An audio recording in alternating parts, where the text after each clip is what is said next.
Assalamualaikum warahmatullahi wabarakatuh.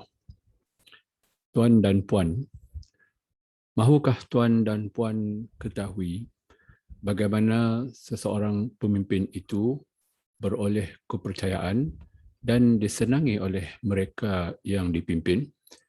Tahukah tuan dan puan bahawa suri tauradan kepimpinan yang baik telah ditunjukkan dan digambarkan oleh Nabi dan dicatatkan di dalam hadis? Bagaimanakah Nabi menunjukkan cara bahawa dengan teknik memuji akan kepandaian orang bawahan itu akan meningkatkan daya pengaruh seseorang ketua? Dalam suatu hadis sahih yang dilaporkan oleh Anas radhiyallahu anhu bahawa Nabi sallallahu alaihi wasallam ditanya seorang anak muda tentang bilakah berlakunya kiamat. Menariknya tentang hadis ini adalah bagaimana Nabi menyantuni pertanyaan seorang anak muda biasa yang tidak pun dicatatkan namanya dengan penuh santun dan kebijaksanaan.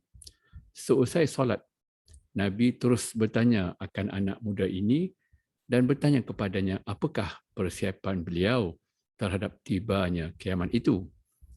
Meskipun anak muda mengaku tidak banyak melakukan solat dan puasa, namun apa yang beliau katakan kepada Nabi bahawa beliau amat mencintai Allah dan Rasulnya menerima jawapan luar biasa daripada Nabi. Nabi memberitahu anak muda itu bahawa beliau akan bersama-sama dengan orang yang beliau cintai. Tuan dan puan, teori barat banyak menunjukkan bahawa kecemerlangan gaya kepimpinan harus dimulai dengan sikap seorang pemimpin itu sendiri. Tokoh sarjana kepimpinan Profesor Kauzes dan Profesor Kostner di dalam buku tersohor mereka, The Leadership Challenge, meletakkan ciri paling utama seorang pemimpin adalah menunjukkan contoh dan cara atau model the way.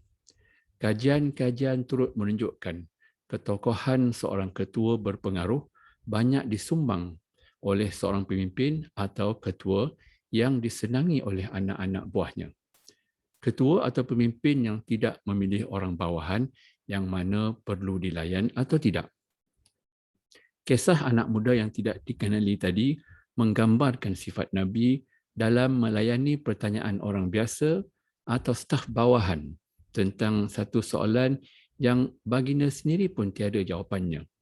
Beberapa teknik telah ditunjukkan oleh Nabi. Yang pertama, dengan penuh minat baginda mencari semula anak muda itu dan bertanyakan apakah pula persiapan beliau menghadapi kiamat. Ini secara tidak langsung telah merapatkan jurang psikologi di antara seorang pemimpin dengan orang bawahannya. Yang kedua, tiada soal jawab meleret yang diajukan oleh baginda seperti asal-usul anak muda itu, bahkan Nabi juga tidak bertanya akan namanya. Yang ketiga, Nabi terus berkongsi berita gembira dan suatu harapan yang tinggi dengan menyatakan bahawa seseorang itu akan bersama dengan mereka yang dicintainya kelak. Pemuda itu hanya berbekalkan kecintaannya kepada Allah dan Nabi sebagai bukti persediaannya.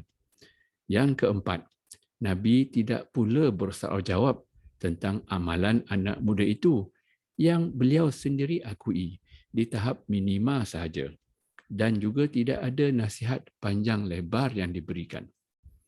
Jelas kepada kita, menjadi contoh yang baik kepada anak buah adalah ciri penting kepada daya dan gaya kepimpinan yang baik dan akan mempertingkatkan pengaruh seseorang pemimpin dan ketua. Assalamualaikum warahmatullahi wabarakatuh.